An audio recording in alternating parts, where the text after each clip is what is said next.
The Parliament of Uganda has approved the proposed annual budget for financial year 2025-2026, worth a total sum of 72.376 trillion shillings.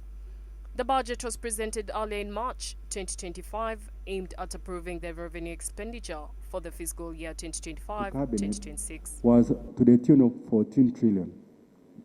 Government came back on our recommendations and addressed most of them to the tune of 4 trillion.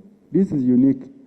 According to the National Development Plan 4, it aims at increasing household income, full mobilization of Uganda's economy through agriculture and more, among others. Within the proposed budget, it contains budget priorities such as the PDM, Emyoga, construction of the SGR, and roads, among others. The source of financing is because there is an increase in non-tax revenue.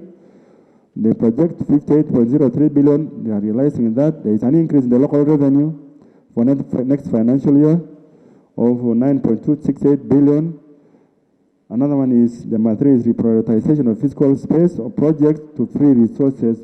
However, the budget also contains debt arrears that seem to be crippling down the economy that stand at 13 trillion Uganda shillings.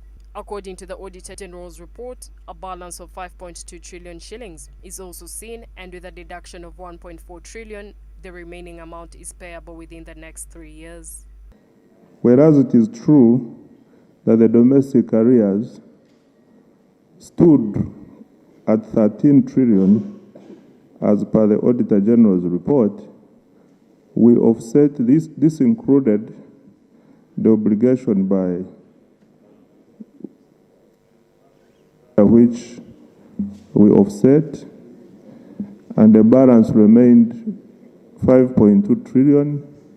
When we remove the budget for this year of 1.4, we remain with 3.8, which we plan to settle in the next 3 years.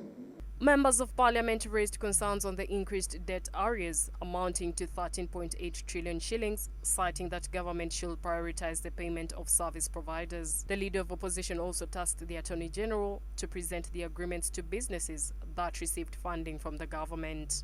You said, no, the money can be passed. The agreements will be obtained. Where are those agreements?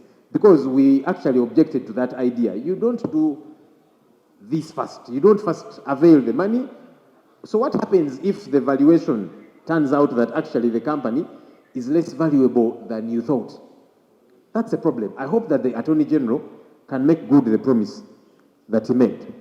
He also requested for a proper audit to be done by the Attorney General to account for the 774 billion shillings appropriated to Lubowa Hospital that does not seem to be accountable for. As we kept complaining, they began to put up a shell structure. And when you're passing by the road, you can see a structure there. But Right Honorable Speaker, this 774 billion shillings has got to be fully accounted for. I hope that there will be an audit, because that shell structure cannot account for 774 billion shillings. So we need to do a proper audit. In response, the Minister of State for Finance responded that the Lubowa Hospital project is moving steadily with no other budget allocation made outside the project. He reiterated that the project cost was approved in Parliament. On Lubowa, also from the Leader of Opposition, what has been released is part of the project cost which was approved by Parliament. There is nothing we are doing in Lubowa which was not approved by this House.